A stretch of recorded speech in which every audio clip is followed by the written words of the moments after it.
नमस्कार, के न्यूजमध्ये आपलं स्वागत आहे. शिरोळ नगरपालिका निवडणुकीसाठी मोठ्या चुरशीनं मतदान झाल्यानंतर आज मतमोजणीचा 21 डिसेंबर रोजी आज मतमोजणी आहे.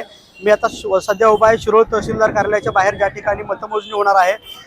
या मतमोजणीच्या अनुषंगानं या परिसरामध्ये कार्यकर्त्यांची मोठी गर्दी झालेली दिसून येत आहे. त्याचबरोबर कार्यकर्त्यांच्यामध्ये मोठा उत्साह आहे, तर काही कार्यकर्त्यांच्यामध्ये धाकधूक देखील आहे.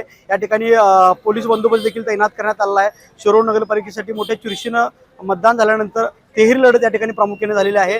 त्यामध्ये प्रामुख्याने यादव आघाडीच्या योगिता सतीश कांबळे, त्याचबरोबर राशी शाहू आघाडीच्या श्वेता विश्वास काळे आणि भाजप पुरस्कृत ताराण्य आघाडीच्या सौ सारिका अरविंद माने यांच्यामध्ये तिहेरी लढत झाली असताना नेमका शिरोळचा नगराध्यक्ष कोण असणार, इथल्या जनतेने नेमका कौल कोणाला दिलेला आहे, इथला नगराध्यक्ष नेमका कोण होणार हे अवघ्या काही तासातच या ठिकाणी कळणार आहे. त्यामुळं कार्यकर्त्यांच्या मध्ये, मतदारांच्या मध्ये उत्साह आहे, तर काहींच्या मध्ये धाकधूक देखील दिसून येत आहे. पाहूया या ठिकाणी आता थोड्याच वेळात निकाल प्रक्रिया सुरू होणार आहे. काय होते नेमक्या शिरोळच्या नगरपालिकेचा नगराध्यक्ष नेमका कोण होणार.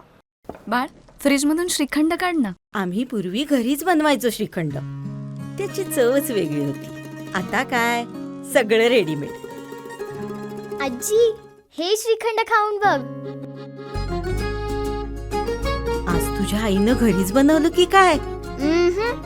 हे आहे गोकुळचं श्रीखंड. अगदी जिभेवर रेंगाळणार. जिभेवरच नाही तर मनावरही रेंगाळणार. गोकुळ श्रीखंड, मनावर रेंगाळणार.